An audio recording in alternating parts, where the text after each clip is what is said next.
Madame, monsieur, bonsoir, bienvenue sur le plateau de l'émission. À votre avis, merci d'être avec nous cette semaine encore pour évoquer ce qui nous touche forcément toutes et tous, cette crise sanitaire qui manifestement entend bien fêter son premier anniversaire dans quelques semaines.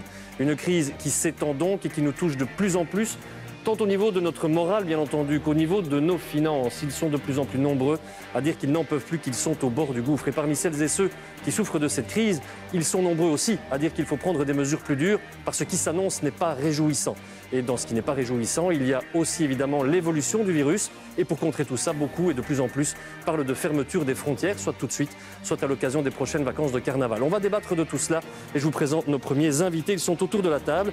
Charlotte Martin, infectiologue au CHU Saint-Pierre. Emmanuel André, microbiologiste à la KU Leuven.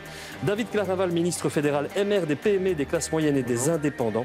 Maxime Prévost, président du CDH et bourgmestre de Namur. Il y a avec nous d'autres invités que je vous présenterai tout au long de l'évolution de notre émission. Et derrière moi, dans l'écran, comme de coutume désormais, des citoyens et des acteurs de terrain qui interviendront tout au long de ce débat. Ils apparaîtront là et interpelleront directement nos invités au cours de cette émission. On fera donc comme toutes les semaines. Et comme toutes les semaines aussi, vous pouvez vous aussi interagir avec nous. Il y a la page Facebook, nous sommes en Facebook Live, n'hésitez pas à laisser vos messages. Vous pouvez aussi voter pour les questions de la semaine via l'application Opinio. Un débat important, donc divisé en deux grandes parties, comme de coutume. Comment tenir le coup? On se pose de plus en plus la question. Et comment tenir le coup? Évidemment, ça peut prendre plusieurs facettes. Et puis, doit-on fermer nos frontières? Va-t-on vers un durcissement des mesures? Là aussi, et je le répète, vous êtes nombreux à le penser. On débat de tout ça tout de suite, juste après la traditionnelle séquence d'introduction. Elle est signée Jonas Dadeski.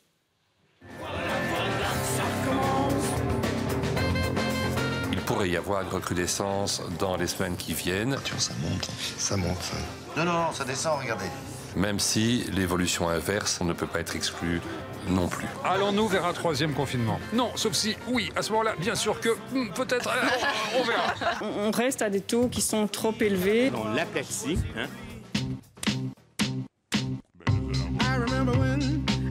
Les impacts sont visibles sur les plans psychiques, professionnels et physiques. Je rentre après une journée de travail, des fois je pense même aussi à quitter la profession. Je n'en peux plus, je suis en bout du rouleau, j'ai envie de rentrer, me foutre ma servante et terminer bonsoir. La majorité des élèves souffrent beaucoup. Je pense que ça va vraiment trop loin, quoi. Tout ce que j'ai économisé pendant une vie complète va disparaître en fumée. On a fermé tous les cinés, tous les théâtres et les musées. Je pense que tous ces métiers-là vont vraiment perdre patience.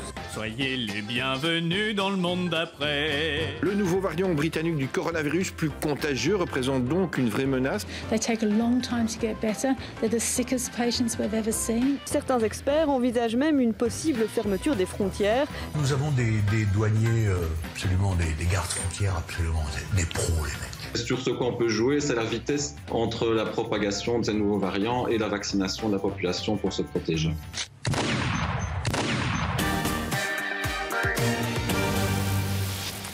Comment tenir le coup? Nous allons poser cette question. Il y a évidemment différentes facettes sur cette simple question. Mais avant cela, et pour bien comprendre pourquoi tout cela est en train de durer, il y a peut-être des choses qui vous interpellent, des chiffres qui montent, d'autres qui descendent. Comment y voir clair? Est-ce que ça va mieux? Est-ce que ça ne va pas mieux? Mais je commence par vous, Emmanuel André.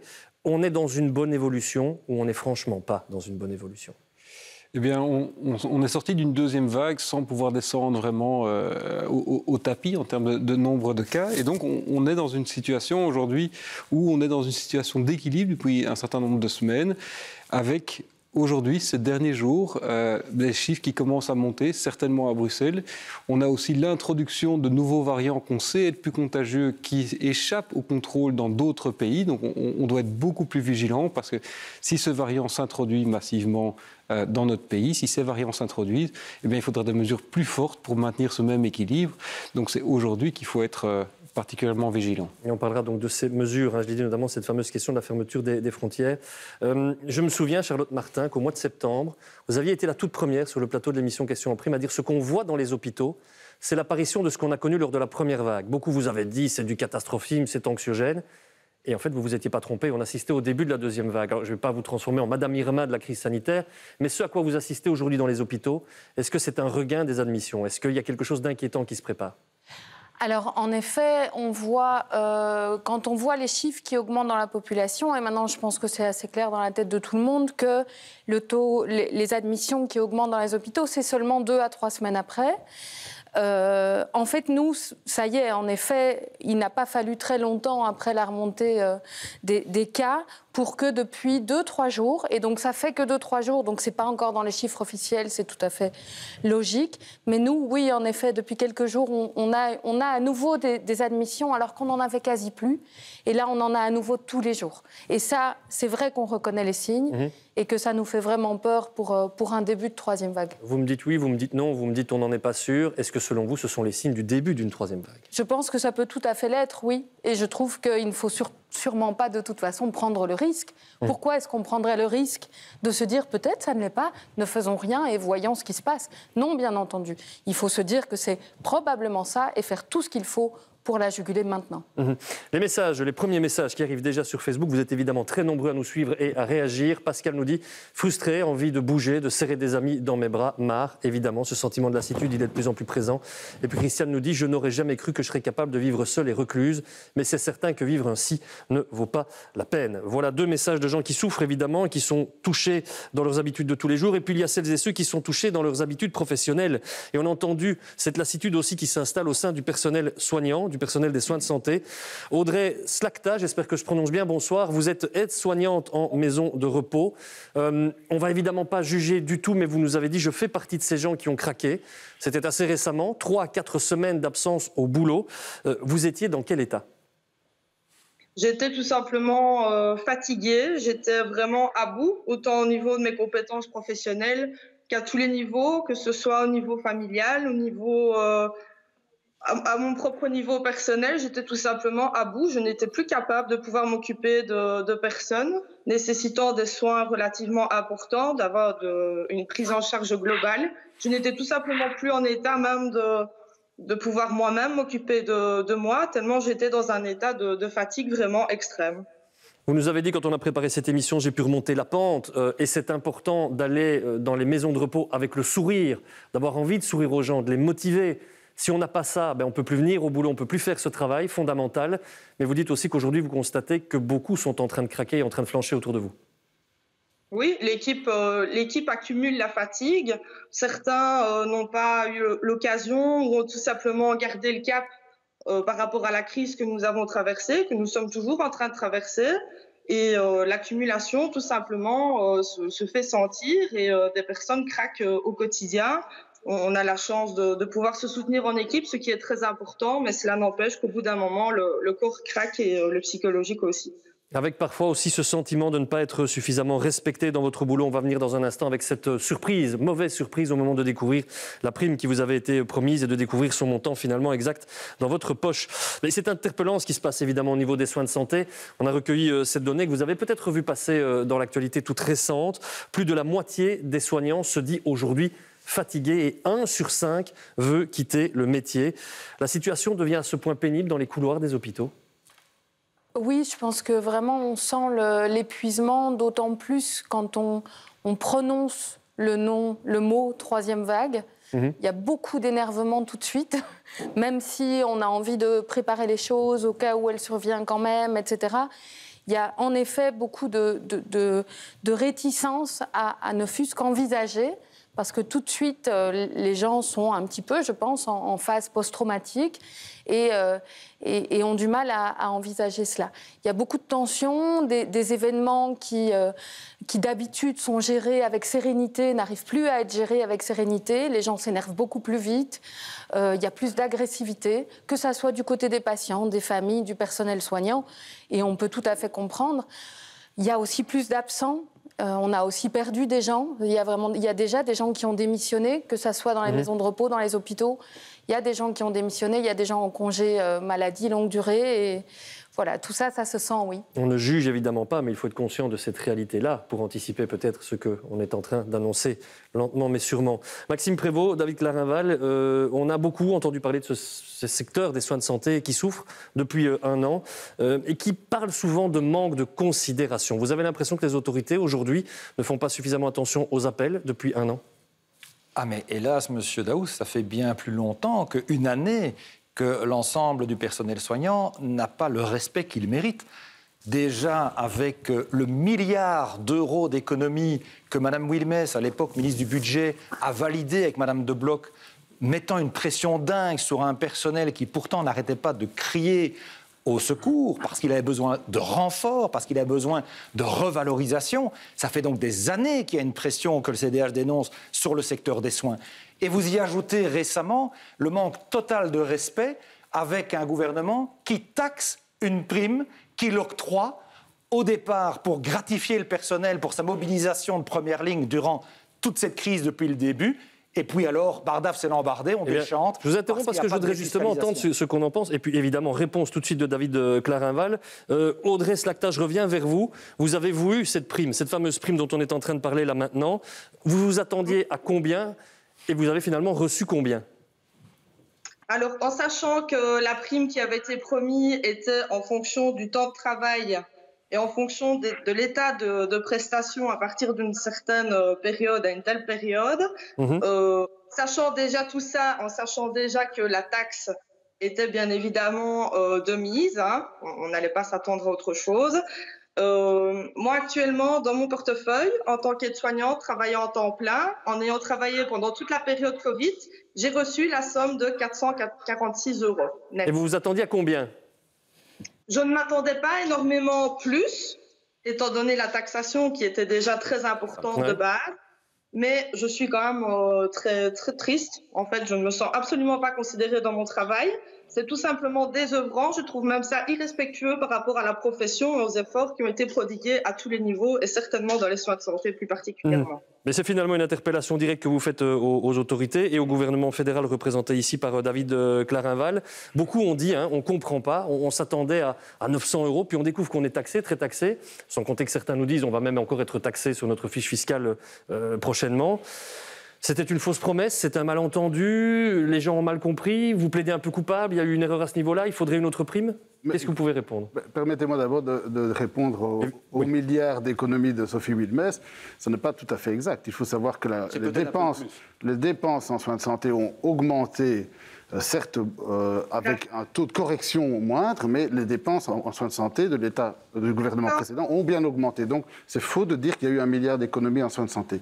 Deux, il faut aussi mettre ça dans son contexte. Depuis moins d'1 an maintenant, il y a eu certes cette prime, et on va y venir, mais il y a eu aussi une décision que tout le monde semble oublier ici, mais il y a eu une décision qui visait à revaloriser de 6 à 8% les barèmes dans les hôpitaux. C'est une décision qui a été prise sous l'ancien gouvernement et qui a été confirmée avec celui-ci. Et j'ai participé moi-même aux décisions. Avec les partenaires sociaux, il y a eu une revalorisation des barèmes de 6 à 8% du salaire. Et c'est ça le plus important. Et il ne faut pas l'oublier. Et alors, en plus, il y a eu une prime qui a été décidée. Et la volonté du ministre Van den Broek était de donner cette prime avant la fin de l'année. C'est une prime d'encouragement parce qu'en effet, les travailleurs de la soins de santé vivent une situation très difficile et il faut les soutenir. On a compris l'encouragement. Et alors ici, le système belge fait que quand il y a une prime, eh bien, elle est fiscalisée. Et ça, c'est tout le débat sur la fiscalisation. Elle pouvait être défiscalisée de l'État belge. Et donc ici, la prime a été brute. Et donc il y a eu une correction entre le brut et le net sur la prime qui était de 985 € et qui est donc en effet de plus ou moins 500 € net. Pour ne pas tourner autour de pot et mettre un peu un voile de brouillard comme on vient d'y assister, le gouvernement a pris des dispositions législatives pour permettre la défiscalisation d'autres types d'aides, que ce soit au niveau des primes qui ont été octroyées, y compris par les régions, que ce soit au niveau du droit passerelle. Mais par contre, il a refusé de le faire, malgré les demandes qu'on lui a faites. Moi-même, j'ai interpellé le gouvernement sur le sujet en disant « Vous ne pouvez pas dire ou prétendre vouloir respecter le personnel et lui donner un coup de pouce financier et dans le même temps reprendre avec l'autre main en allant diminuer près de 50%. Et donc, il est possible de pouvoir revoir. Est-ce qu'on peut le refaire rapidement, parce qu'on ne va pas faire tout le débat là-dessus, évidemment, en un mot? Non, la prime a été versée fin de l'année à l'initiative du ministre Van den Broek. Elle est brute, et donc c'était une prime d'encouragement. Et donc ça, c'est le système de la fiscalisation en Belgique. On paye trop d'impôts en Belgique, et le MR le plaide depuis très longtemps qu'il faut revoir ce mécanisme. Ce n'est pas le thème du débat, mais je voulais en tout cas vous permettre d'échanger là-dessus. Voilà, vous ne serez évidemment pas d'accord sur cette question. Mais tout cela, au final, et je reviens un petit peu à ce que ressentent évidemment les gens plus profonds d'eux-mêmes, votre situation personnelle depuis le début de la crise sanitaire, on vous a posé la question via l'application Opinio, mais vous dites qu'elle s'est maintenue. On a été plutôt soulagés de voir ce chiffre de plus de 60%. Mais évidemment, juste derrière, on doit tenir compte de plus d'un tiers de personnes qui disent que la situation s'est dégradée. Olivier Luminet, je me tourne vers vous, psychologue à l'UC Louvain et membre de la cellule psychologique Covid-19. Est-ce qu'il y a aujourd'hui, de plus en plus dans la société, cette difficulté, cette lassitude, cette tristesse, et donc peut-être cette fameuse vague de dépression qu'on nous annonçait? Oui, tout à fait. Les chiffres au niveau de la santé mentale sont plus qu'inquiétants. J'ai envie peut-être de revenir sur une catégorie dont on a peu parlé. Par rapport au GAMES, le groupe d'experts, les psychologues du groupe Psychologie Corona préparent pour le moment un rapport sur la santé mentale des jeunes en âge scolaire, de l'école primaire au supérieur. Et effectivement, les données sont vraiment inquiétantes. Elles sont inquiétantes sur toute une série de facteurs. Les files d'attente chez les psychologues deviennent immenses, et particulièrement chez les psychologues qui travaillent avec les jeunes. C'est un indicateur d'une détresse énorme. Et malheureusement, il faut bien se rendre compte que cette détresse va durer un certain temps. Donc on espère que la crise sanitaire va s'arrêter à un moment donné, espérons cette année. Des données en Angleterre nous montrent que la crise psychologique, elle est pour plusieurs années et il faut s'y préparer. Il y aura plusieurs années de récupération de l'état psychologique de notre population. Cet appel-là est entendu. Vous pensez que les autorités en ont suffisamment conscience? Parce que ça fait longtemps qu'on le dit. Alors, on ne se sent pas toujours entendu, effectivement. Dans la cellule du GAMES, il y a un psychologue sur 20 experts, alors que je pense que sur toute une série d'aspects, l'adhésion aux mesures, la motivation, donner ce cadre motivant à la population, ce sont des domaines pour lesquels les psychologues ont des choses à apporter. Vous lancez finalement le même appel que ceux des médecins généralistes qui voudraient eux aussi intégrer cette fameuse cellule. Mais ça, on verra si ça peut évoluer à l'avenir. Ceux pour qui c'est dur aussi, ce sont les policiers. On ne veut pas tout mélanger, mais encore une fois, à partir du moment où on parle d'une crise qui s'étend et qui a un impact pour celles et ceux qui sont sur le terrain, on ne peut pas ne pas parler des forces de l'ordre. On ne va pas revenir sur tout ce qui a fait l'actualité ces derniers temps. Vous sentez, Thierry Belin, vous êtes secrétaire général du syndicat national du personnel de police, vous sentez que sur le terrain, il y a une nervosité qui s'installe et qui rend votre travail encore plus difficile? Mais il faut rappeler que les policiers, avant d'être des policiers, avant de mettre leur uniforme, sont des citoyens comme vous et moi et qu'ils subissent déjà les restrictions dues à la crise Covid dans leur vie personnelle. Ils la subissent une seconde fois dans leur métier en allant essayer d'expliquer aux citoyens les règles, les mesures qui sont prises pour essayer d'endiguer le coronavirus. Règles qui ne sont pas toujours faciles à comprendre. On parlait d'une prime il y a quelques instants. Il y a eu un chèque Corona de 300 € pour tous les fonctionnaires, sauf les policiers. Et certains, je salue M. Prévost ici, avaient tenté d'accorder ce chèque de 150 €, vous me corrigez si je dis une sottise, à Namur. Il en a été empêché par la tutelle. Merci Mme Verlinden. Voilà, maintenant, on nous dit, on cherche toujours un peu plus la barque des missions qui sont déjà les nôtres. Et je rappelle qu'il manque 4000 policiers en Belgique. Et on y viendra notamment sur ce qu'on pourrait envisager de prendre comme mesure. On n'en sort plus. On nous dit, vous allez maintenant... On va avertir les bourgmestres qui vont vous diligenter pour les vérifier qu'on respecte la quarantaine. On y vient tout à l'heure, ça par contre, si vous voulez bien. Mais est-ce que vous avez vu le scandale qui s'est passé aujourd'hui à Bruxelles quand on autorise une manifestation de plusieurs centaines de personnes qui mettent la ville à feu et à sang, qui incendient un commissariat de police avec l'autorisation d'un bourgmestre et qui s'attaquent même à la voiture du chef de l'État, le roi Philippe? Comment voulez-vous que les policiers qui vont se rendre chez les gens reçoivent un accueil favorable quand on voit qu'on tolère des choses pareilles? Mais vous sentez cette nervosité sur le terrain, pour revenir à ça, et pas faire d'amalgame avec d'autres événements? Les gens sont à bout, les gens en ont assez. Vous savez, ils sont au bout de leurs économies, les petits indépendants. Et quand je dois, moi, en tant que policier, aller trouver le coiffeur et lui dire « Tu ne peux pas ouvrir ton salon, ton kiné peut te masser, mais tu ne peux pas couper les cheveux de ton kiné », comment voulez-vous qu'il accueille cette mesure-là? Sur votre plateau, un des experts, Madame Belki, je pense, le professeur avait reconnu qu'il n'y avait aucun fondement scientifique pour fermer les salons de coiffure.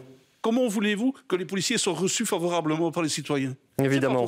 Et on a bien conscience de ces difficultés-là sur le terrain. Vous parlez des indépendants, justement, et on va en parler aussi, bien entendu, avec des chiffres qui inquiètent et qui interpellent. On les a sélectionnés avec Hugues Angot, l'éditeur de cette émission. 14% d'activité en moins pour le mois de décembre, ça c'est évidemment terrible, et ce n'est qu'une moyenne. 30% de manque de liquidité pour des indépendants, donc ils le déclarent, ils ont 30%, et on n'en sort plus. C'est énorme, ça fait presque 1 sur 3. Christophe Wambercy, secrétaire général du syndicat neutre des indépendants, ce qui pose aussi problème par rapport à ces liquidités, ce sont des retards de versement, des primes qui arrivent tard, trop tard, et puis on en parlera tout à l'heure, des banques qui finalement ne font plus de cadeaux. Effectivement, quand vous parlez de 14%, c'est sur l'ensemble du milieu économique. Ça comprend donc aussi bien les assurances, la construction, les services et les services fermés. Quand vous regardez au plus près des services ou des prestations qui, eux, sont fermées, c'est-à-dire aujourd'hui encore les métiers de contact, l'événementiel, on descend à moins 80% de chiffre d'affaires. Donc 14%, ce n'est qu'une partie émergée d'une situation bien plus grave pour certains secteurs. Parallèlement à ça, aujourd'hui, les indépendants toujours fermés, quels sont leurs revenus ? Peut-être un petit peu de click and collect, mais chacun sait que ça représente quoi, 5, 6, 7% maximum de leur chiffre d'affaires. Le takeaway, oui, c'est quelque chose qui tient la route, mais qui n'est pas transposable à tous les secteurs, uniquement pour l'Horeca. Et puis, évidemment, les ressources que l'État donne, c'est-à-dire sur le plan fédéral, le double droit passerelle, qui est une bonne chose, mais force est quand même de constater qu'aujourd'hui, par exemple, un indépendant sur 2 au mois de décembre n'a pas encore touché son double droit passerelle du mois de décembre. Et on est avec des factures qui continuent d'arriver. Avec des factures qui continuent d'arriver. Et parallèlement à ça, l'autre source d'apport financier, c'est les primes régionales, la prime wallonne ou la prime bruxelloise pour ce qui nous concerne. La prime bruxelloise, aujourd'hui, n'est toujours pas précisée. La plateforme n'est pas disponible. Pour ce qui concerne la Wallonie, plus ou moins un commerçant sur 2 a reçu la prime. Donc, de quoi vivent-ils ? De leur bas de laine et de leurs économies personnelles. On va justement donner la parole à une de ces indépendantes et je me retourne vers l'écran. Laurence Gaspard, bonsoir. Vous êtes esthéticienne en région liégeoise. Je vais brièvement répéter votre histoire. Vous avez beaucoup investi pour créer votre institut. C'était votre rêve, m'avez-vous dit. Vous vouliez en faire le plus bel institut du monde. Vous y étiez un jour, m'avez-vous dit, parvenu. Mais voilà que tout s'écroule. La crise passe par là. Est-ce que vous tenez le coup ou est-ce que vous faites partie de celles et ceux qui disent aujourd'hui, j'ai plus rien, je vais tout perdre ? Je vais tout perdre, oui. Je vais tout perdre si la situation continue. Et je ne suis pas la seule à être dans cette situation. Je suis en contact avec de nombreuses esthéticiennes. Nous sommes toutes dans le même état d'esprit et dans le même... dans cette détresse profonde, parce qu'au jour d'aujourd'hui, nous ne voyons pas comment nous allons continuer à pouvoir manger. Moi, personnellement, je perds de l'argent parce que il y a un gros problème au niveau déjà des aides, c'est que les aides ont été faites en pack pour tout le monde la même chose. Or, pour moi, l'État belge, le gouvernement n'a pas tenu compte de la situation de chacune. Alors, le gros problème, c'est qu'aujourd'hui, moi, un double droit passerelle ne couvre pas mes frais de base parce que j'ai fait un institut d'exception, que j'ai eu, un lieu magique. Et donc, ça ne couvre pas vos frais. Et je vous dirais, mais madame, il y a parfois certaines esthéticiennes qui, et on ne va pas les dénoncer, et on n'est pas là pour ça, mais qui ont fait le choix de quand même travailler, de faire du noir pour s'en sortir et pour tenir le coup. Vous m'avez dit, moi, c'est absolument pas mon cas, je ne veux absolument pas passer par là. Vous regrettez finalement qu'il y ait des gens qui s'en sortent en ne respectant pas la règle ? Je me sens un petit peu le pigeon pour l'instant. Ça, je vous avoue que tous ceux qui sont comme moi dans le même état d'esprit et qui essayent vraiment de respecter les règles, les normes de sécurité et tout, on est évidemment les lésés du truc puisque de nombreux salons clandestins sont ouverts. J'en connais moi-même. Bien sûr que je ne les dénoncerai jamais je ne ferai ça. Mais ils sont ouverts, ils touchent les primes et eux, ils y ont droit alors que moi, je n'y ai même pas droit, je ne rentrerai pas dans les... J'ai certainement été trop courageuse et je déclare tout, donc voilà. Et ça, c'est évidemment tout à votre honneur, mais puisqu'on met le doigt là-dessus, je voudrais qu'on se tourne justement vers David de Clarinval. On a aussi été beaucoup interpellés par des gens qui nous disaient très clairement, j'ai pas le choix. Si je travaille pas au noir, je coule et j'ai plus à manger. C'est ce qu'on vient d'entendre.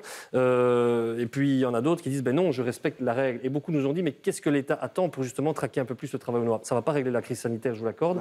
On est dans un chapitre un peu économique.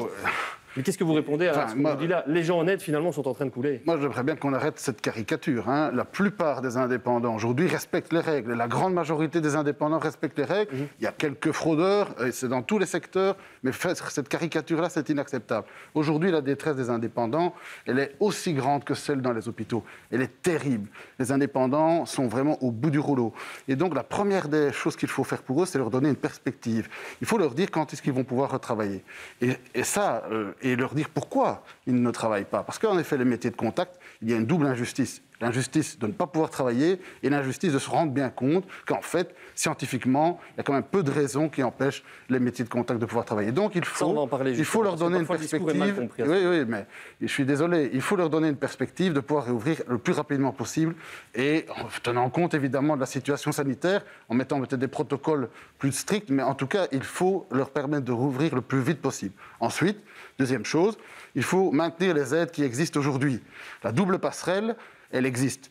Le permettre de cumul avec le takeaway, le click and collect, il va être maintenu. Encore hier, j'ai entendu plein de rumeurs qui faisaient le constat que ça allait s'arrêter fin janvier. C'est faux. Le gouvernement va maintenir les aides pour les indépendants, les doubles passerelles. Et ajouter d'autres choses ? Bien sûr. Et donc ça, c'est le chômage temporaire. Toutes les autres mesures doivent être maintenues. Mais il faut aussi, parce que le problème aujourd'hui dans le secteur, c'est qu'on a un problème de solvabilité. On se rend compte que les entreprises qui sont moyennes, elles ont vraiment aujourd'hui des difficultés à obtenir de l'argent auprès des banques notamment, financièrement, mais aussi parce que leur structure est telle qu'elle est fortement lourde en capital. Et donc, il faut des mesures de solvabilité, par exemple des prêts subordonnés, pour pouvoir les aider. Et ça, c'est des mesures qui doivent être ciblées sur les secteurs fermés.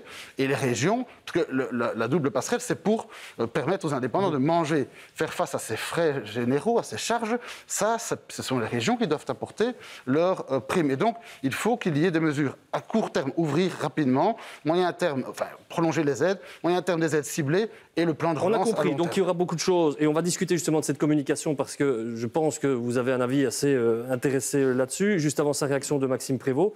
Mais c'est vrai que je voudrais vous entendre justement sur cette question de la communication, sur la réouverture. Il faut rouvrir alors que la situation sanitaire, c'est un peu le virus qui décide manifestement. Réaction d'abord à ce que vous venez d'entendre sur ces aides finalement qui sont apportées, c'est plutôt une bonne nouvelle ça. Mais la détresse des indépendants, elle est incontestable. Mais la première marque de respect à leur égard, Monsieur le ministre, des indépendants, c'est aussi de ne pas jouer au yo-yo avec l'espoir de ces personnes, en faisant, comme le MR, excusez-moi, s'y est employé ces dernières semaines... Ils sont fermés depuis des mois, monsieur Prévost. Ils sont fermés depuis des mois et on les mène en bateau. Il faut leur donner des dates. Continuez. Alors même que le MR participe à ces gouvernements et sait donc très bien qu'on ne va pas pouvoir relâcher la bride, il a une opération de communication en parallèle qui donne de faux espoirs, alors même que l'on sait que les dates de réouverture ne vont pas être là. La première marque de respect, c'est vrai, donner une perspective et aussi taper juste. Vous avez commencé votre sujet sur la question du travail en noir. Reprenons l'exemple du coiffeur que M. Belin évoquait tout à l'heure. Est-ce que sanitairement, et ça vaudra la peine d'avoir un éclairage, on rend réellement plus service en ayant fermé les coiffeurs et en ayant forcé certains d'entre eux pour pouvoir remplir leur frigo à travailler en noir au domicile des gens, comme on le sait, ça se fait, c'est-à-dire en se rendant de maison, en touchant partout. Est-ce que finalement, c'est plus safe sur le plan sanitaire que si on leur permettait d'ouvrir dans des conditions correctes? Et je ne mets pas tous les métiers de contact dans le même sac, parce que j'imagine bien qu'il y a une grande variation, mais il y a en tout cas, nous semble-t-il, à l'égard des indépendants, de vrais actes à devoir poser rapidement et des primes à devoir amplifier. Parce que vous parlez de perspective. Je termine juste ça. Mais alors vous concluez, s'il vous plaît, parce qu'il faut vraiment avancer. On parle de perspective, il en faut, oui, mais au-delà simplement du 1er mars et avec des aides financières qui vont leur être octroyées. On a compris. Par exemple, sur la réouverture et sur les aides, on va venir justement sur cette question de réouverture. Je ne voulais pas vous mêler au débat politique. Je pense que ce n'était pas votre rôle, mais maintenant on va vous rendre la parole parce que c'est important de vous entendre. Calista nous dit coiffeur esthéticienne, métier dit de contact fermé, mais auto-école dans une petite voiture confinée avec comme moniteur. On peut chercher l'erreur, évidemment. On en parlera justement de ces différences parfois de mesures. Je vous demande donc évidemment pas de prendre position dans le débat politique qui vient d'avoir lieu, mais évidemment on entend beaucoup de messages. Il faut reprendre, et on est bien conscient qu'il y en a qui sont fermés depuis longtemps. Vous dites quoi, vous, aujourd'hui, Charlotte Martin, que sanitairement parlant, avec tout ce qu'on vit aujourd'hui, c'est intéressant de dire à certains oui, il faut rouvrir, ou bien est-ce qu'au contraire, le virus a définitivement pris le pouvoir et il faut se montrer prudent? Je vais vous parler, je ne suis pas dans les groupes politiques qui prennent les décisions, donc je vais vous parler comme une clinicienne de terrain qui voit les admissions augmenter à l'hôpital. Donc là, pour l'instant, je dirais que la communication, elle doit être très claire sur le fait que les mesures doivent être mieux respectées et qu'il doit y avoir un message vers la population sur le fait qu'il faut être très prudent dans les semaines qui viennent. Peut-être probablement plus prudent que dans les dernières semaines. Je sais qu'il y a eu beaucoup d'efforts au niveau des fêtes, mais je crois malheureusement qu'on est dans une circonstance, dans un terreau où ça peut reflamber. Donc vraiment être plus prudent, je ne vais pas prendre position, je m'excuse, sur les métiers de contact, mais en tout cas, de façon générale, il faut être plus prudent. Maintenant, on parle beaucoup de perspectives, on parle beaucoup de personnes qui ont beaucoup de mal pour l'instant, et évidemment, ça dure depuis 1 an, donc c'est tout à fait normal. Mais je répète encore, et je vais encore le répéter, qu'il y a une perspective cette année, qu'on n'a pas de date précise, mais qu'on a un objectif. On a un objectif commun qui est tout à fait atteignable. Et si on augmente le taux de vaccination à son maximum, on pourra réouvrir tout ça. On essaie de retoucher un mot de la vaccination tout à l'heure. Emmanuel André, je sais que vous avez parfois un peu fustigé cette communication. Et nous, encore une fois, on ne veut pas monter les politiques contre les scientifiques, on se rend bien compte que tout le monde bosse. Mais néanmoins, maintenant, il y a un message clair à faire passer. Assouplissement, plus personne n'y croit pour le mois de janvier, franchement.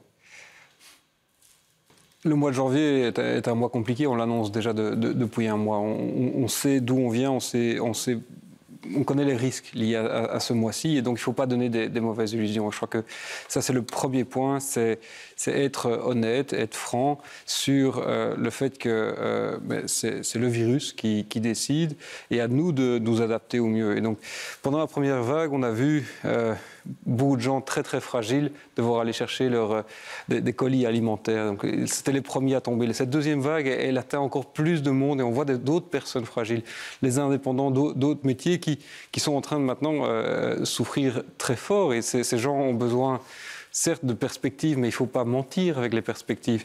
Ils ont besoin d'argent, ils ont besoin de manger, ils ont besoin de se voir. Mais il y a certaines choses, si on veut pouvoir passer le cap, on doit tous se mettre mais quelque part au service de l'objectif collectif. Et aujourd'hui, servir l'ensemble, c'est poursuivre. Alors oui, il faut aider ces gens. Que ce soit les premiers à tomber ou ceux qui sont en train de tomber maintenant, il faut continuer à... La perspective, c'est peut-être une perspective à long terme, mais il faudra en tout cas s'y adapter. On verra ce que ça donnera dans les semaines qui viennent.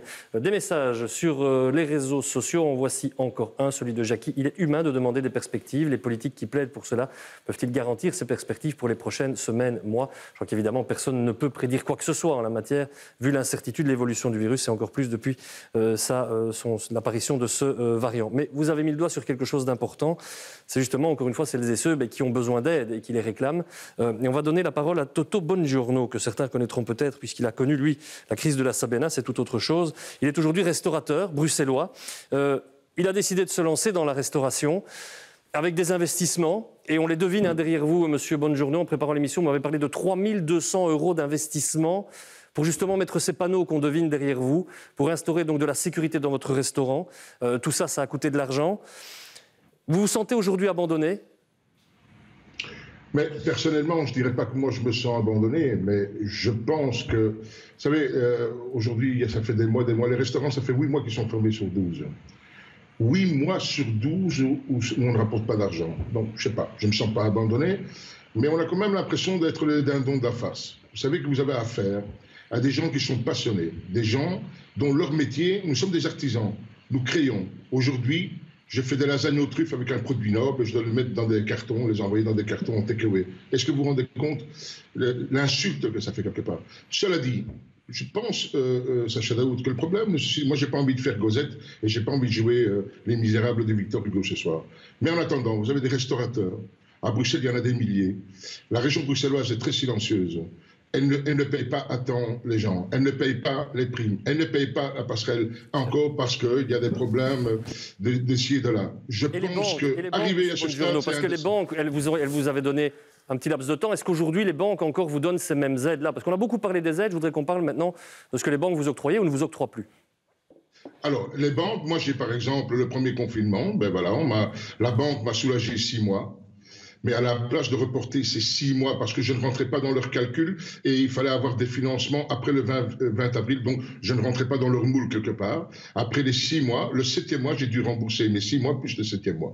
Dieu merci, j'avais des économies. Et je voudrais justement qu'on voit, parce qu'on a reçu beaucoup de messages, Monsieur Bongiorno, de gens qui nous disaient, oui, les banques, il faut quand même à un moment donné qu'elles fassent quelque chose aussi. Pour détendre un tout petit peu tout ça, Pierre Paul nous avait envoyé un dessin un tout petit peu anticipatif avant ce débat, nous disant, vous allez voir, le MR va encore dire qu'il faut rouvrir. Et voilà. On tenait à vous proposer ce dessin, David Clarinval, pour éventuellement le demander à l'auteur. On voit qu'effectivement, au niveau capillaire, c'est devenu un petit peu plus compliqué pour votre président qu'on devine derrière vous.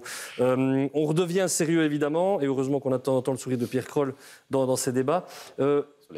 Avant d'avancer sur la fermeture des frontières, est-ce que l'État, je vais vous demander d'être bref parce qu'on a pris un peu de retard, est-ce que l'État doit faire pression sur les banques pour aider les gens comme M. Bongiorno qu'on vient d'entendre?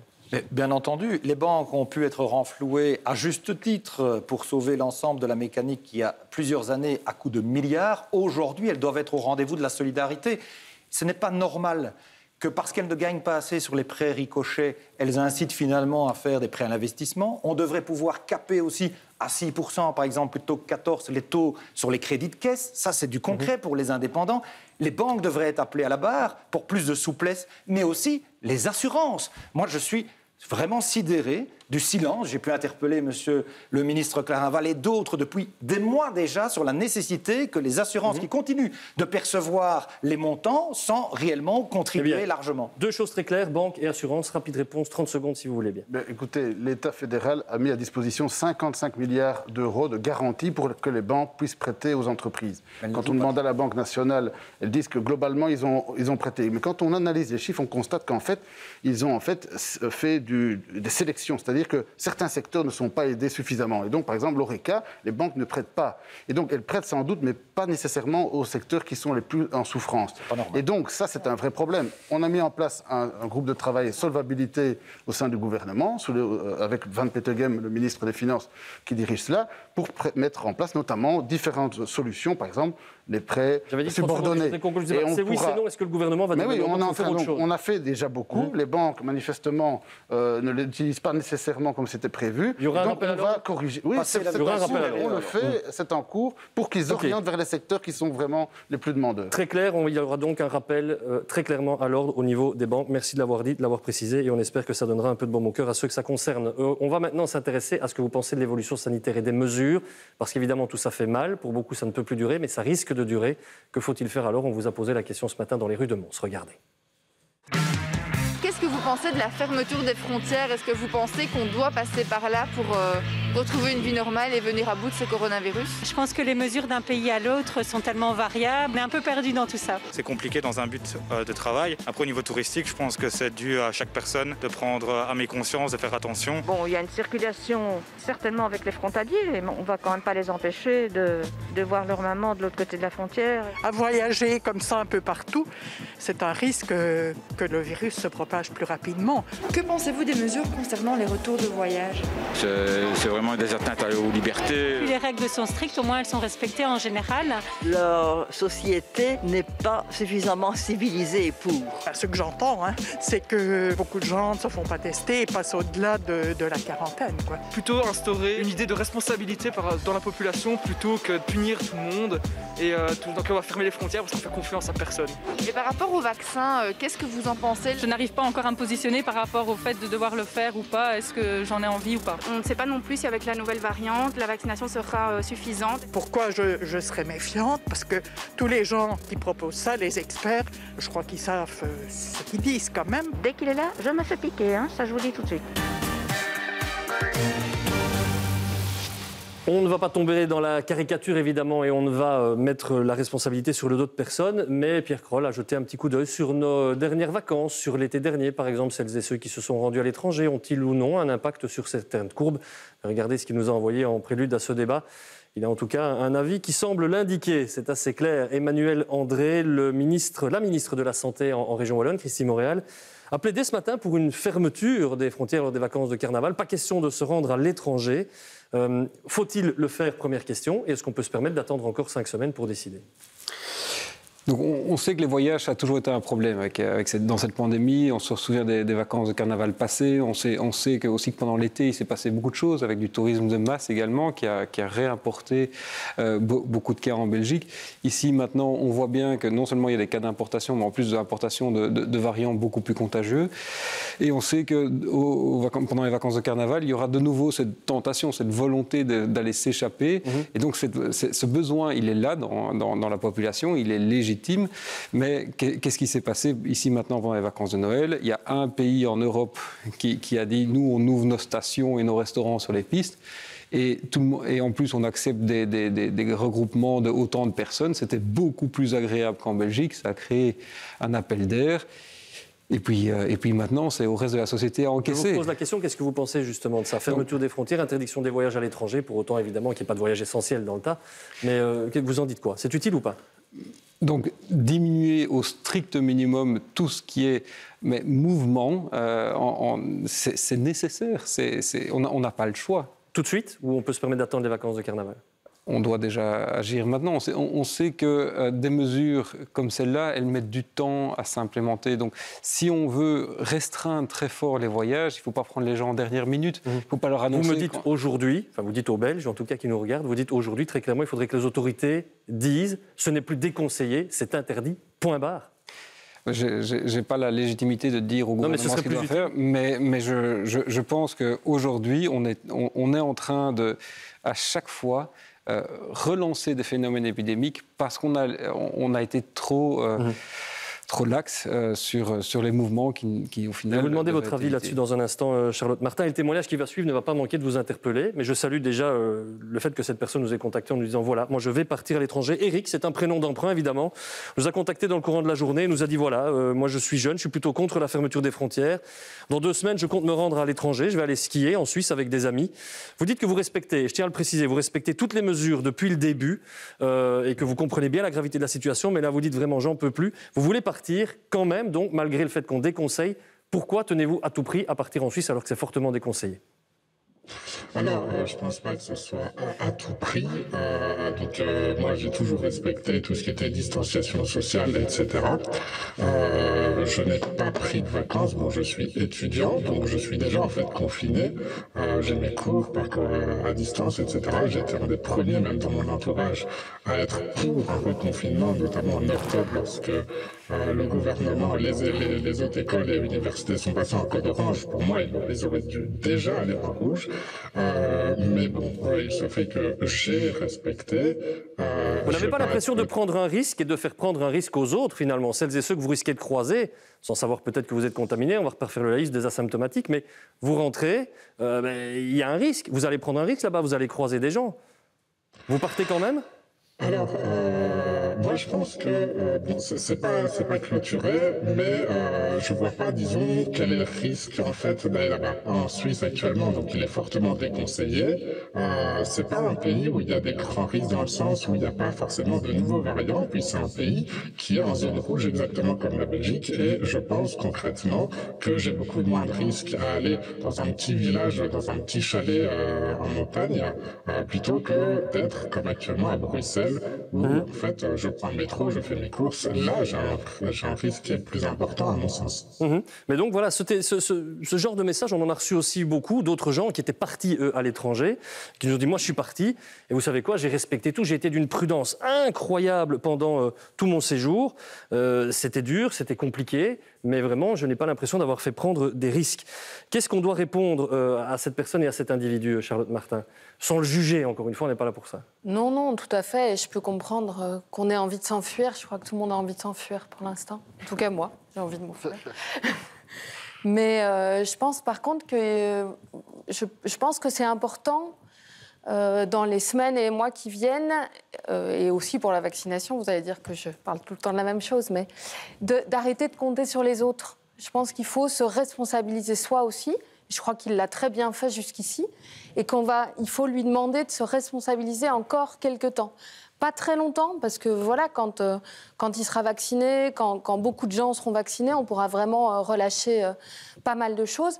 Mais c'est important d'aussi penser les choses comme cela. Et bien sûr que lui, s'il attrape le Covid, ça ne sera pas très grave. S'il a 18 ans ou 20 ans, ça ne va pas lui faire grand-chose, on est bien d'accord. Mais c'est vrai que les chaînes de transmission montrent que, pour finir, ça amène des gens à l'hôpital. Et oui, je pense qu'il y a plus de risques en Suisse parce qu'il y a le mélange, simplement. Il y a le tourisme, il y a le fait qu'on rassemble. C'est peut-être un petit village, mais ce n'est pas un petit village où il n'y a que 3 Suisses montagnards. Il y a probablement d'autres touristes. Et donc, il y a un mélange de souches. Et on sait que ce virus, malheureusement, maintenant... Bien sûr que les nouveaux variants sont déjà en Suisse. La Suisse est très propre, mais il y a probablement déjà des nouveaux variants. Message clair. Et je voudrais aussi, et encore une fois, on ne veut pas opposer des citoyens. C'est vraiment pas le but, mais il y a peut-être parfois pas suffisamment de dialogue entre celles et ceux qui aujourd'hui sont en difficulté et celles et ceux qui souffrent un peu et ont envie de s'éloigner. C'est le cas encore une fois de cet étudiant qui a accepté de témoigner courageusement. Audrey Slakta, vous êtes restée avec nous. On a parlé de votre situation, aide-soignante en maison de repos, en situation très très très très difficile. Vous ne voulez pas juger ce que vous venez d'entendre, vous me l'avez dit, mais néanmoins, vous nous avez dit, ça m'inspire quand même. J'ai quand même un problème quand j'entends des Belges qui sont partis quand même parce qu'ils disent en avoir besoin. Et j'ai un problème quand j'entends des Belges qui disent, j'ai besoin de partir encore. Comment vous jugez ça ? Sans poser de jugement, en particulier sur le cas précis. Sans porter un jugement de valeur, bien évidemment, je pense que c'est une réaction tout simplement inconsidérée. Quand on voit le taux de contamination qui ne cesse d'augmenter, quand on voit les conséquences à long terme sur notre vie économique, notre vie sociale, notre environnement, le fait de ne plus pouvoir voir sa famille, etc., toute cette négativité qui a entraîné des désastres dans notre quotidien, je ne peux que laisser planer le doute sur ce genre de réaction. Je ne comprends absolument pas. Je pense que tout le monde à l'heure actuelle a envie de partir, de s'évader, mais je pense qu'au bout d'un certain moment, il faut se remettre un peu la réalité en face et se rendre compte tout simplement qu'on ne traverse pas une grippe saisonnière comme on nous l'avait annoncé dès le départ, bien loin de là. Et je pense que chacun doit remettre un peu sa vie à tout niveau en question à ce moment-là. Okay. Éric, je vais revenir vers vous. Vous venez d'entendre un avis très scientifique, vous venez d'entendre l'avis de quelqu'un qui n'en sort plus, qui est un peu au bout du rouleau. Est-ce que ce que vous venez d'entendre sur ce plateau, et encore une fois, on ne jugera pas votre réponse, est-ce que ce que vous venez d'entendre sur ce plateau, scientifiquement et humainement, vous fait changer d'avis ou pas du tout? Disons que déjà de base, je n'étais pas à 100% convaincu. Je savais très bien que c'était pas forcément la meilleure des idées, et scientifiquement et humainement, je comprends très bien, et vous avez le droit de me juger, vous avez le droit de me trouver complètement inconscient, et je pense que cette décision l'est aussi. Mais voilà, la question après, c'est aller en Suisse pour retrouver des amis, ou bien se retrouver dans une maison en Belgique. Est-ce qu'il y a une grande différence? À mon avis, non. Mais je vous demande si vous changez d'avis ce soir ou sur pas du tout, vous maintenez votre volonté de vous rendre à l'étranger. Je garde mon interrogation. Je suis toujours mitigé. Ok, très bien. Merci à vous d'être intervenu. C'était important que vous puissiez entendre des arguments scientifiques, des arguments aussi d'indépendants. On vous remercie d'être intervenu et de nous avoir donné vos raisons. Et ici, voilà, tout le monde vous a entendu avec attention. Cela dit, tout ça traduit bien, David Clarinval et Maxime Prévost, tout ça traduit quand même bien un petit problème. C'est cette question d'un message qui n'est pas clair par rapport à ces voyages à l'étranger qui pose souci. C'est pas conseillé, on vient de l'entendre, c'est même plutôt déconseillé. Est-ce que ça ne devrait pas être simplement interdit ? Mais tout d'abord, moralement, moi je pense que ça pose des questions de se comporter de manière très égoïste, alors que pendant ce temps-là, des commerçants sont fermés, des infirmiers travaillent jour et nuit, donc c'est un comportement très égoïste, et moralement, c'est vraiment répréhensible. Maintenant, on a fermé les frontières lors du premier confinement, et on a constaté quand même qu'il y avait... Et donc moi je partage l'idée qu'il faut en effet être très clair sur la fermeture des frontières, ça doit être clair. Mais soyons aussi clairs entre nous, la fermeture des frontières engendre toute une série de problématiques, par exemple pour les zones frontalières, et donc il est clair que si on ferme les frontières, il faut quand même permettre aux personnes qui travaillent de l'autre côté de la frontière, aux personnes qui ont de la famille, des gardes partagés d'enfants, par exemple pour les couples divorcés, qu'ils puissent quand même avoir une possibilité de réaliser ce genre de choses. Donc il faut être quand même prudent dans la manière dont on le fait. Avec des exceptions, vous êtes donc favorable à ce qu'on dise, allez, maintenant on a compris, le virus circule, il passe les frontières et il faut éviter justement un brassage des populations. Avec certaines exceptions pour ce genre de problèmes qui manifestement doivent être pris. Maxime Prévost, Emmanuel André. Ne perdons pas de vue que si on veut permettre l'adhésion de la population aux mesures, il faut non seulement de la clarté dans la communication, ça c'est indéniable, mais il faut aussi que ce ne soit pas excessif. Je n'ai pas la conviction que décréter une fermeture stricte des frontières soit réaliste, nonobstant toutes les exceptions qui existent, la question des transfrontaliers aussi, mais surtout, si ça doit à un moment donné cheminer dans l'esprit du gouvernement, il faut alors mettre tous les éléments dans la balance. Parce que ne perdons pas de vue que pour les étrangers, c'est la Belgique qui est problématique. Hein. On regarde, nous, comme si se rendre à l'étranger était le plus grave, mais ils sont autant en zone rouge que nous. Et le deuxième aspect, c'est que si on est contraint à rester dans nos murs, alors je pense que ce sera difficilement compatible, si on veut que ce soit respecté, avec le maintien d'une visite que d'une personne. Parce que ça va être compliqué à la fois de dire, vous ne pouvez rester que chez vous, dans vos murs, et ne voir vraiment personne, sinon on va avoir une explosion alors de prétextes qui vont être utilisés pour ne pas respecter la règle. Et ça, je pense que ça ne rendra pas service à la cause sanitaire. La fermeture des frontières, M. Belin, on en parle évidemment et on se tourne vers les forces de l'ordre. On a bien compris, fermeture des frontières, c'est peut-être pas très réaliste, mais en tout cas un message plus clair à la population. Une interdiction, sauf nécessité impérieuse, professionnelle ou familiale, que sais-je, mais en tout cas de dire à partir de maintenant c'est interdit, ça veut quand même dire plus de contrôle aux frontières, dans les gares, dans les aéroports, sur les routes. Faisable pour vous ou pas faisable? Je suis extrêmement content d'entendre la manière dont M. Prévost s'exprime en disant « nous voulons un message clair ». C'est ce que les policiers demandent depuis le début de cette crise sanitaire. La communication des gouvernants est catastrophique. Elle est soit anxiogène, soit infantilisante, et on n'arrive pas à expliquer aux citoyens les mesures qu'on doit faire respecter. Alors venir dire aujourd'hui, comme j'ai lu ce que la ministre de l'Intérieur dit, oui, mais c'est pas possible parce qu'il y a des gens qui travaillent de l'autre côté de la frontière, il y a des gens qui ont un autre parent qui habite... Mais allez, ce soir, monsieur Daoud, j'ai une attestation pour le retour chez moi pour dire il y a une raison valable pour laquelle il s'est déplacé après le couvre-feu. Donc c'est tout à fait faisable, il ne faut pas venir avec des motifs pareils. Il ne vous aura pas échappé qu'on a échappé justement à un Brexit dur, un no deal. On l'avait craint, ça ne s'est pas passé, tant mieux. Mais tous les services de la police de la route s'étaient préparés à converger vers les frontières pour régler les inévitables amas de camions qui allaient s'agglutiner dans les parkings sur les autoroutes. Donc on s'était préparé à ça. Donc on peut très bien refaire des contrôles aux frontières, ça peut se faire si on nous donne les moyens de le faire. Aujourd'hui, vous les avez ou pas? C'est ma question. Non, il manque 4000 policiers en Belgique, monsieur Daoud. Voilà, c'est ce que je voulais savoir. Tout simplement, la preuve, regardez, vous avez un bourgmestre qui va devoir engager sur fonds propres pour pallier à des normes KUL qui date de 1998. Alors attendez, n'entrons pas dans les détails des normes policières, ça je pense que c'est absolument pas le débat, mais on a en tout cas bien compris que vous n'aviez pas les effectifs, 4000 policiers qui manquent, ça c'est évidemment très très important. Monsieur Ambercy, je vais venir vers vous dans un instant pour cette question-là qui est importante, mais je vais me retourner vers monsieur Luminet parce que c'est important. On vient d'entendre quelque chose finalement avec un discours, parler d'un discours infantilisant. On est peut-être en train aussi parfois d'utiliser un discours un peu répressif. Qu'est-ce qui peut encore fonctionner dans la population par rapport peut-être à cette question de la fermeture des frontières pour justement susciter l'adhésion après pratiquement un an de crise? En tout cas, clairement, la politique répressive n'est pas efficace sur le long terme. Elle doit parfois être utilisée parce qu'on sait qu'il y a des cas extrêmes. Mais je pense que ce qui est très important, c'est de se rendre compte que la majorité de la population suit les règles. Et je ne suis pas du tout étonné des chiffres ici où on entend qu'une grande majorité des gens seraient favorables à cette fermeture des frontières parce que à chaque fois qu'il y a quelque chose d'anxiogène qui est présent, les gens veulent regagner du contrôle sur la situation. C'est ce qu'on a vu aussi à la fin du mois d'août, quand on a réouvert la bulle. Très étonnamment, on a donné plus de liberté aux gens. La motivation à respecter les règles a chuté parce que les gens savaient qu'à ce moment-là, l'infection augmentait et étaient prêts à faire des sacrifices. Donc à chaque fois, les gens s'adaptent en fait à cette situation et peuvent comprendre qu'il y a des efforts à faire. Et l'autre chose que je voulais dire aussi, qui me semble capitale, c'est qu'il faut reconnaître que entre les mesures et l'application, il y a une énorme différence. Donc, on sait que 40% des gens ne se sont pas fait tester au retour des vacances. Une étude internationale montre qu'au moment de la première vague, 20% des gens sur cette étude internationale respectaient les principes de la quarantaine. Donc, il faut se rendre compte, effectivement, qu'il y a ce décalage énorme. Et c'est aussi là-dessus qu'il faut pouvoir travailler. Il y a l'objectif à atteindre et ce qui se passe véritablement. Et la politique de répression n'est efficace que sur le court terme et pour quelques personnes. Un message rapidement qui continue de nous arriver sur cette question et on va justement découvrir aussi ce que vous en pensez sur Opinion parce que ça donne vraiment une bonne photographie de ce qu'on lit et de ce qu'on voit. Moi, je suis interdit de bosser, mais voyager n'est pas interdit, c'est un non-sens, nous dit Delphine.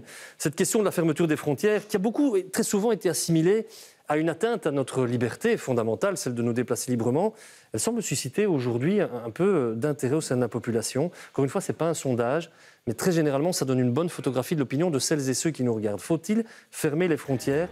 Oui, dès maintenant, pour 41,8% des internautes qui nous ont répondu. Oui, pour les vacances de carnaval, 30% de plus. 27% des gens pensent qu'il ne faut pas les fermer. Avant justement de continuer ce débat-là, Monsieur Ambercy, je reviens vers vous. C'est important pour vous, les indépendants, ce signal qui serait donné d'une interdiction maintenant fermée définitive des voyages non essentiels vers l'étranger?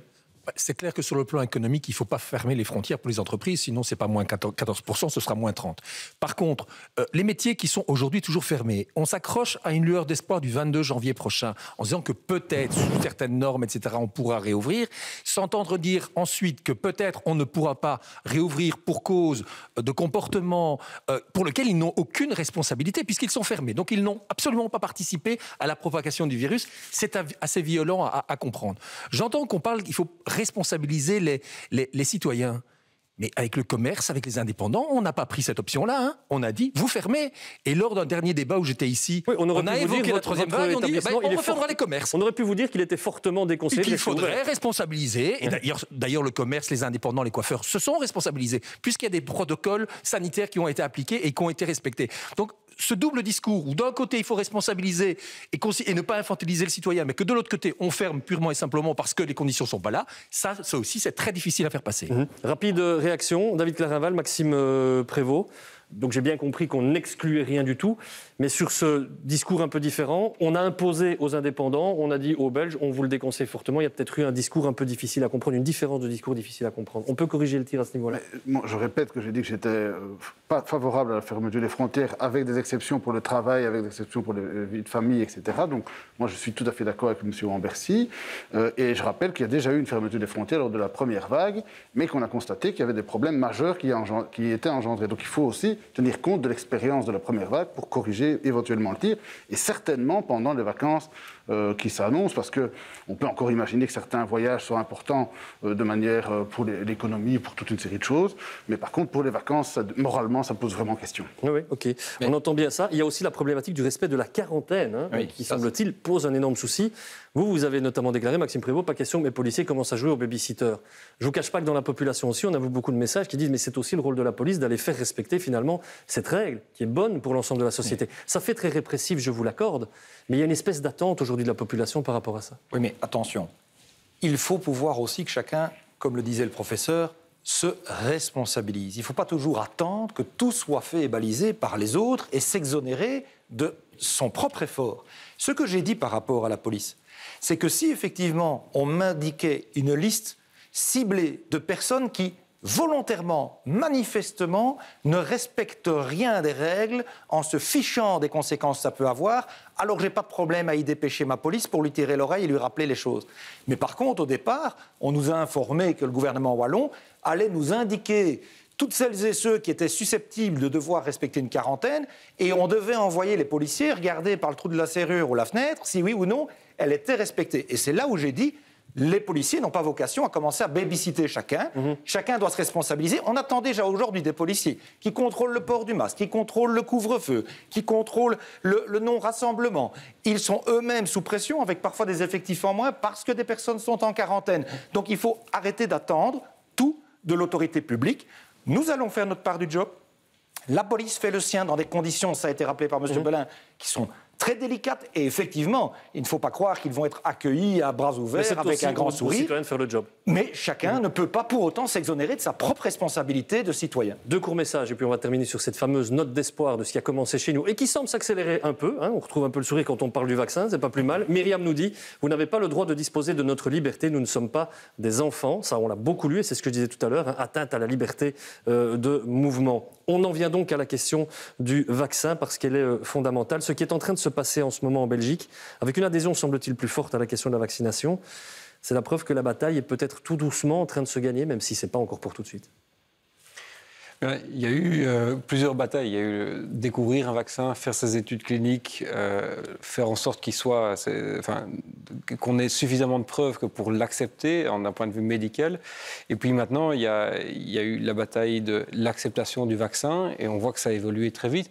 Puis il y a la bataille logistique, vacciner. Et donc maintenant, on ne gagnera cette vaccination que le jour où on aura vacciné des millions de personnes. Et aujourd'hui, ça doit être ça l'effort aujourd'hui. Aujourd'hui, il faut se concentrer sur ce qui est utile, sur ce qui va nous faire sortir de là. C'est maintenant qu'on sait qu'il y a une très très large majorité de la population qui est prête à se faire vacciner, et elle a raison, et bien maintenant il faut déployer l'effort national, il faut y aller. Je ne risquerai pas à vous demander un pronostic pour savoir quand on va retourner à la vie normale. Je pense que de toute façon, la certitude, elle est là, mais on a bien compris que ce n'était pas pour tout de suite. Cela dit, cet enthousiasme qui semble grandir un peu, on est passé de 30% d'indécis à une petite dizaine, je pense, de pourcents d'indécis. Et dans les indécis qui ont finalement pris une décision, ils vont massivement vers la vaccination. Ça vous donne un peu d'espoir, ça vous donne un peu d'énergie, un peu de courage pour affronter peut-être ce qui s'annonce et qui ne sera pas drôle dans les mois qui viennent? Oui, je pense que c'est vraiment l'objectif qu'on doit tous avoir. Alors, on peut parler à l'échelle de la population belge, on peut parler à une échelle plus grande, évidemment, mais on disait tout à l'heure qu'il ne fallait pas essayer d'être Madame Soleil, mais il y a quand même moyen d'être un petit peu Madame Soleil. C'est la seule façon de s'en sortir. La seule façon de s'en sortir, ça sera d'avoir une couverture vaccinale maximum. Et je pense que malheureusement, elle devra, malheureusement, ou alors c'est pas grave, il faudra qu'elle soit supérieure à 70%, entre autres à cause de l'introduction des nouveaux variants plus contagieux. Et donc je pense que notre population belge, elle peut faire 100%, ou 95% ou 90%. Ça doit être ça notre objectif, ça doit être juste le plus possible. C'est sur le 100% que j'ai un doute en lisant les réseaux sociaux. Hein, et il faudra, à nouveau, il faudra se responsabiliser, il faudra arrêter d'attendre que ce soit le voisin qui le fasse, en disant mais comme le voisin le fait, moi je ne dois pas le faire. Non, non, il faudra sortir de chez soi et aller se vacciner. Il faudra arrêter de rester chez soi cette fois-ci. Il nous reste 30 secondes pour chacun. Je voudrais qu'on termine avec un petit mot sur la police. Vous estimez-vous, et les soignants l'ont souvent dit ici, on a besoin de la vaccination, on voudrait être considéré comme prioritaire. Vous lancez le même appel ici ce soir? Vraiment, est-ce que tout le monde se fasse vacciner? Vous savez, on se pose beaucoup de questions sur les vaccins. Une certaine anxiété est logique et normale, mais je pense que quand la même firme Pfizer, pour ne pas la citer, a sorti une petite pilule bleue revigorante, on s'est posé beaucoup moins de questions. Hein, tout le monde a adhéré. Donc je pense, on a posé nous 2 questions à la ministre de l'Intérieur concernant les policiers. D'une part, on voudrait que ça soit reconnu, tous ceux qui ont été touchés par la Covid-19, que ça soit reconnu comme maladie professionnelle. Pourquoi? Je parle sous le contrôle des scientifiques sur le plateau. Les conséquences à moyen terme ne sont pas connues et donc on a envie d'eux. Et surtout, que la police soit, juste après les soignants, aussi personnel prioritaire, puisque tout le temps en contact avec la population pour être vacciné. Je ne sais pas ce qui sera prioritaire, je ne sais pas qui le sera, mais ce qui est assez finalement enthousiasmant, c'est qu'après les doutes qui étaient bien légitimes et qui peuvent encore continuer d'exister, qu'on comprend et auxquels on essaie de répondre, c'est qu'on entend maintenant de plus en plus de professions qui disent nous voudrions être prioritaires. Il y avait le personnel des soins de santé, on entend maintenant la police, j'ai beaucoup entendu les enseignants aussi le dire. Je vais terminer avec vous. Qu'est-ce qui est en train de se passer, vous pensez, dans la population ? C'est parce que c'est le seul espoir auquel on peut se raccrocher ou bien c'est parce que finalement, les différentes émissions d'information auraient bien fonctionné et qu'on a compris le message? Alors je pense qu'une des explications, c'est que la vaccination est volontaire. Et ça prouve bien que l'engagement volontaire est celui qui marche le mieux pour faire changer les choses de manière spectaculaire. On a toujours dit ce vaccin, c'est les gens qui le souhaitent qui vont se faire vacciner. Le manque d'obligation a certainement aidé à ce basculement. D'autre part, les premières personnes vaccinées, ça s'est bien passé. Pas d'effet secondaire majeur. C'est un autre élément d'explication. Et alors, je pense que pour la suite, très clairement, dans nos enquêtes, ce qu'on voit aussi de très encourageant, c'est que les gens qui veulent se faire vacciner continuent à appliquer les gestes barrières. Donc, il y a un lien positif entre les deux. Je me fais vacciner, mais je continue à appliquer tous ces gestes barrières. Et dernier élément, à qui fait-on confiance? Aux experts. On fait confiance aussi aux témoins, mais aussi aux médecins généralistes et aux pharmaciens dans, je dirais, le dialogue qu'on a avec son médecin généraliste, son pharmacien. Donc il faut aussi jouer sur ces acteurs. Ils auront aussi un rôle et vous avez bien fait de le rappeler. On va clôturer ici ce débat où il y a 2-3 engagements assez fermes manifestement et des évolutions qui ont été mentionnées avec évidemment toujours ces rappels de prudence. Un petit coup d'œil sur la une de Moustique qui va aussi vous parler du vaccin.